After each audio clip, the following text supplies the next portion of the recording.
With the hurricane, it is not the wind, nor the noise, nor the water. It is the mangoes, avocados, green plantains, and bananas flying into town like projectiles. Death by drowning has honor. If the wind picked you up and slammed you against a mountain boulder, this would not carry shame.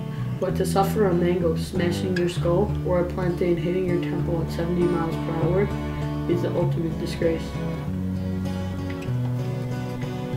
My brother died of flying fruit.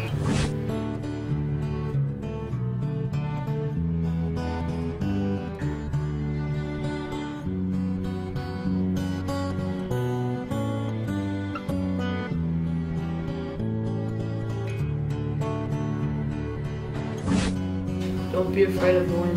Don't be afraid of the noise. Don't be afraid of the water. If we go out, beware of the mango.